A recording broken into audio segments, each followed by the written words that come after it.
Hello everyone, how you doing? Welcome back to Darth Eros.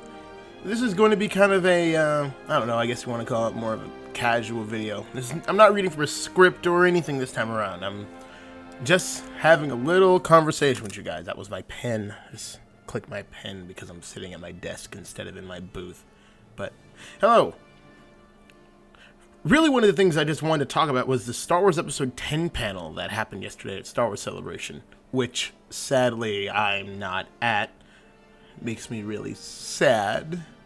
But I just took some notes, and I just wanted to talk about a few things from the Star Wars Episode 10 panel. And, of course, the one thing everyone, well, not the one thing, more like the two things everyone's definitely going to be talking about, which is the Episode 10 teaser and EA Star Wars finally dropped the trailer for Star Wars Jedi Fallen Order, which, you know, I'm going to save my thoughts to the very end, so let's just talk about the panel first. So, Stephen Colbert hosting, that was really, see, I'd always heard he was a big Star Wars fan. I just never thought they would actually bring him in to host a panel. I'm not saying I didn't like it. I actually enjoyed it. I enjoyed it a ton. They brought out Kathleen Kennedy and J.J. Abrams, and Kathleen Kennedy and JJ were talking about being immersed in George Lucas's universe, and I'm just going to say it off the bat, not a big fan of Kathleen Kennedy. Don't think she's the worst person in the universe, just I don't think she's the right fit for Star Wars. But she talked about how they're trying to keep Star Wars relevant, and the fact that this is going to be the third act of a 3-act structure, which I mean the end of the third trilogy dealing with the story of the Skywalkers. And it was really hard to do that without Carrie Fisher, and they said that they reused a lot of the footage from, well, they used unused footage from episode 7 and 8, which, you know, is awesome.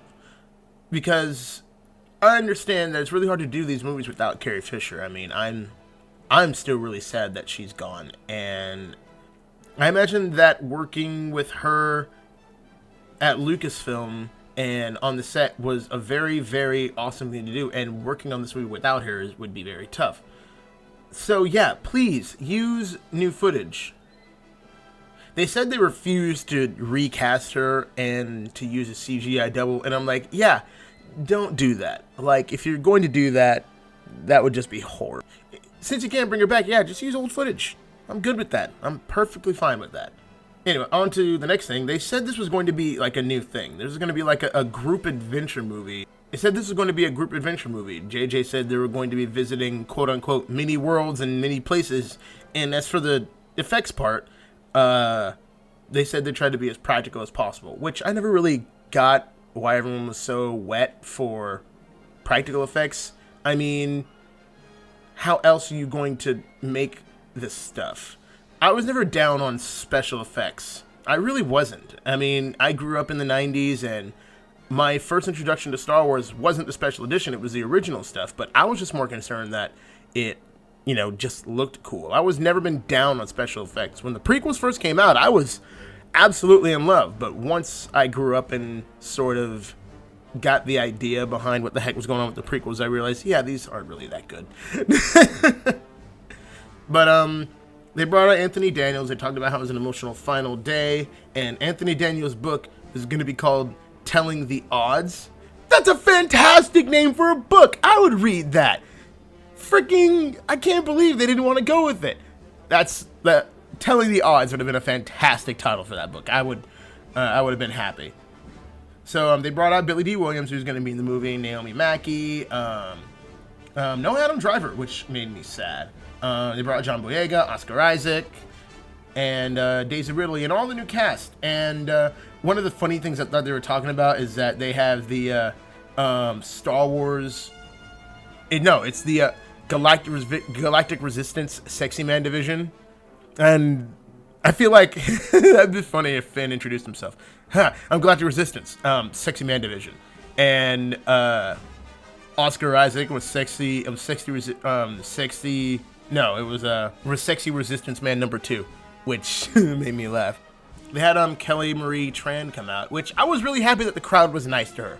Me, when it comes to episode 8, I absolutely did not like it. I'm definitely in that camp. But I wasn't so down on Kelly Marie Tran like everyone else. I feel like a lot of her scenes were pointless, but I wasn't down on her as a character. I liked her as a character, just her scenes were really bad. They had Jonas, which I had no idea there was a new guy in the Chewie suit. I know, as a Star Wars fan, that's bad. I should have been more observant, but I had no idea there was a dude, a new dude in the suit. Jesus Christ. So, sorry? And he said porgs taste the best fried, which is just the worst. Why would you eat a porg? But no, they talk about how they're shooting in Jordan, how that was awesome, and how they had to take sandstorm breaks. That was cool. And I don't know where they keep coming up with these droids, because BB-8 apparently has another droid, and his name is Dio. It looks so cute. I don't know how these droids are getting cuter and cuter and cuter, but I enjoyed it. And then there was the coup de grace. They finally trotted out the teaser trailer. So, let me see my thoughts on the trailer. I wasn't overwhelmed. I normally feel pretty overwhelmed when it comes to these things. I normally feel as if these trailers present the best parts of the movie, and I feel like this did that, but I was taken aback by only maybe 3 or 4 things. There was the hugging between Leia and Rey, the shot of Lando Calrissian, because dude, you got to bring back the sexy blue cape. The shot of the wreckage of the Death Star, followed by the Emperor's laughter. And that actually got my wheels turning a bit. But then I saw the title. I mean, I gotta admit, I was saying it wrong. I was saying, like, The Rise of the Skywalker. I'm like, there's too many thes. The title's too long. But then I looked back at it, and it was called The Rise of Skywalker. And I'm like, that's better, but it sort of clogs the throat. It doesn't roll off the tongue as much. I mean, Return of the Jedi. That was just Return of the Jedi sounds good. A New Hope sounds good. Empire Strikes Back, good. Attack of the Clones, oh my gosh. The Phantom Menace, that rolls. The Revenge of the Sith. It all just rolls.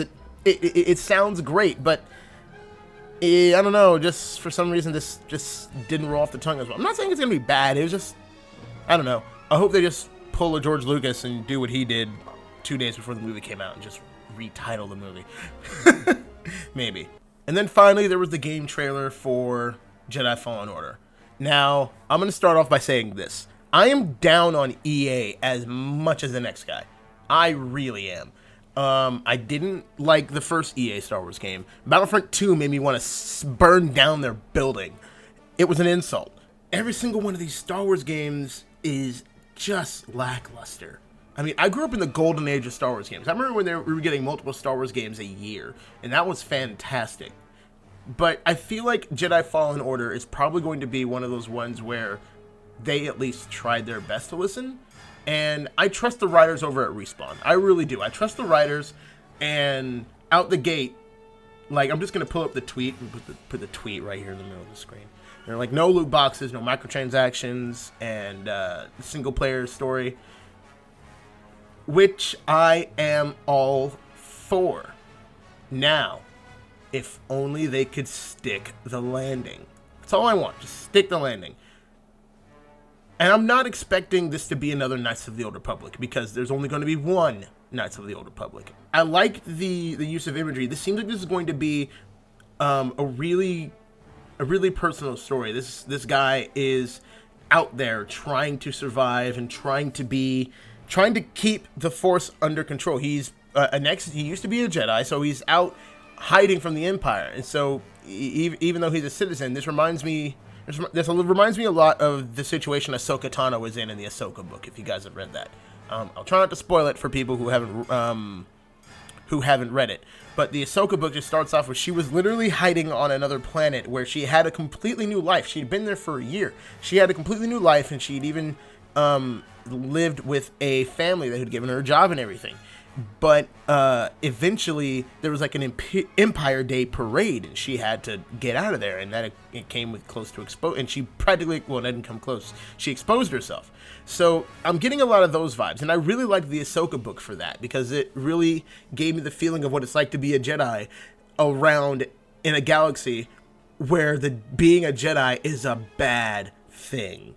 And now with the new canon, even though I don't like the new canon almost at all, except for a few islands of good things, this feels like a harsher era in the galaxy, where a lot of the stuff didn't really bring that to life. These new stories bring the time that the Empire was in control.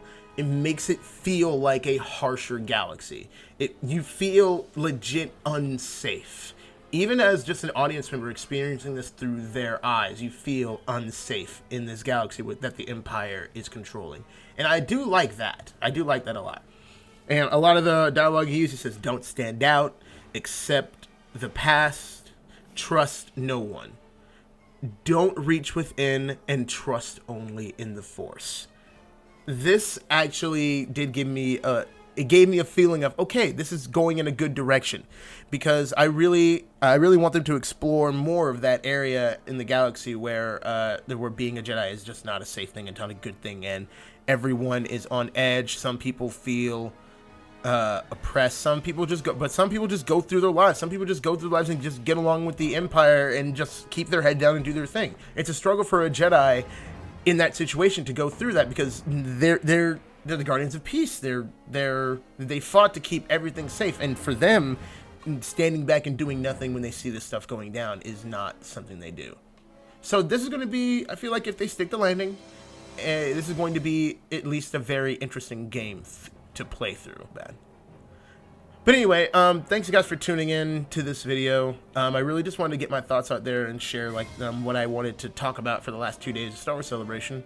Comment down below and let me know if you guys like this sort of format of videos. I might actually do it more if you guys like it, because, you know, it's a lot easier to make these instead of doing high production stuff every 2 weeks. So go ahead and comment, leave a like down below if you guys enjoyed this. Share this with anyone you can, and hit me up on my Twitter and follow me there for more updates. Go ahead and ask questions about when the next episode of Lost Archives is coming out. Rhetor Shemi, and may the Force serve you well.